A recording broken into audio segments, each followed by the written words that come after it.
Hello guys, Roni বিডির পক্ষ থেকে শুভেচ্ছা নেবেন। আশা করি আপনারা ভালোই আছেন। আজকে আপনাদের সামনে নতুন একটা ভিডিও দেখানোর জন্য আজকে আমি এসেছি ঝিনাইদহ কালীগঞ্জ উপজেলার 3 নম্বর কোলা ইউনিয়নের কামালহাট গ্রামে।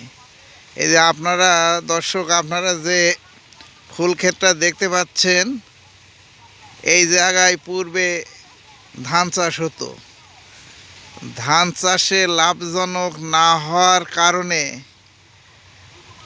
কৃষকরা এখন ফুল চাষের দিকে আগ্রহী হয়ে উঠছে। কারণ ফুল চাষ করলে ধানের তুলনায় ফুলে চাষে লাভ বেশি।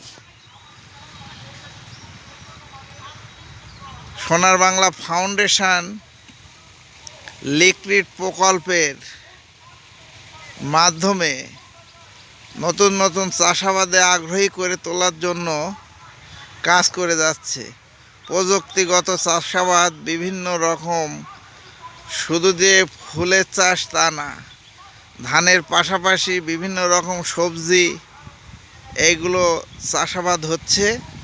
আজকে আমি কামালহাটে এসেছি আমাদেরই লিক্রিড প্রকল্পের কৃষক জনাব মোহাম্মদ ইসমাইল হোসেনের, তার অনুরোধেই আজকে এসছি হচ্ছে আপনার এই তার ফুল ক্ষেতটা পরিদর্শন করার জন্য।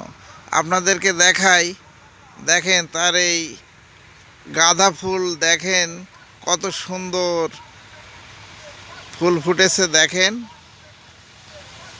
ফুল বিক্রির উপযোগী হয়ে গেছে। প্রতিদিন এখান থেকে সকালে ফুল তোলা হয় এবং মালা গেঁথে বিভিন্ন হাটে এই ফুল বিক্রি হয়। দেখেন আপনাদেরকে আমি পুরো ফুল ক্ষেতটা আপনাদেরকে দেখাই। দেখেন কত সুন্দর, দেখেন ফুল, এই যে আপনারা দেখতে পাচ্ছেন। দেখেন আপনাদের পুরো মাঠটা আমি দেখাই, পুরো ক্ষেতটা আপনাদেরকে দেখাচ্ছি। দেখেন ফুল চাষে খুব বেশি খরচ করতে হয় না, একটু দেখভাল দেখাশুনো করলে আপনি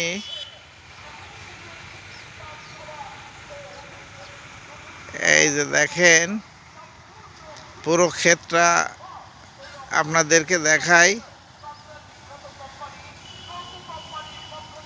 দেখেন এই জমিতেই পূর্বে ধান চাষ হতো, এখন ধানের পরিবর্তে ফুল চাষ করছে। পাশের ক্ষেতটা দেখতে পাচ্ছেন, এই জমিতেও ধান হইতো, কিন্তু এখন ধান বাদ দিয়ে এই যে পটল চাষ করছে। দেখেন পটল চাষও লাভজনক। দেখেন এই যে আপনাদেরকে দেখাই। আর মূলত এই কামালহাট গ্রামে আমি এসেছি লিক্রিড প্রকল্পের মাধ্যমে। সোনার বাংলা ফাউন্ডেশন এই মাঠে আন্ডারগ্রাউন্ড পাইপ লাইন করে দেবে, যাতে এই মাঠে আর কোনো কাঁচা ড্রেন থাকবে না। এখানে মাটির নিচ দিয়ে পাইপ স্থাপন করা হবে। কৃষকদের সুবিধার জন্য এই প্রকল্প কাজ করে যাচ্ছে। এটা জাপানি প্রযুক্তি সোনার বাংলা ফাউন্ডেশন বাস্তবায়ন করছে। ধান চাষের পাশাপাশি অন্যান্য চাষে আগ্রহী করে তোলার জন্য সোনার বাংলা ফাউন্ডেশন কৃষকদের উন্নয়নের জন্য কাজ করে যাচ্ছে। দেখেন আপনাদের পুরো মাঠটা দেখাই।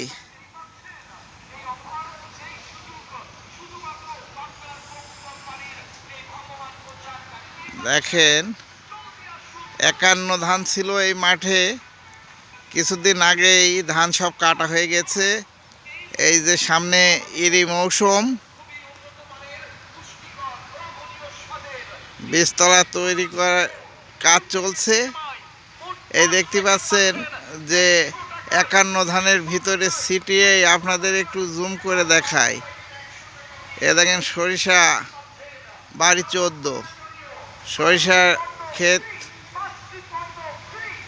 কৃষকরা সোনার বাংলা ফাউন্ডেশনের মাধ্যমে নতুন নতুন চাষে আগ্রহী হয়ে উঠছে এবং চাষ করছে। তো দেখেন, আবার আপনাদের ফুল ক্ষেতে নিয়ে আসছি। দেখেন, এই যে ক্ষেতটা আপনাদেরকে দেখাচ্ছি। এই যে ফুল দেখেন,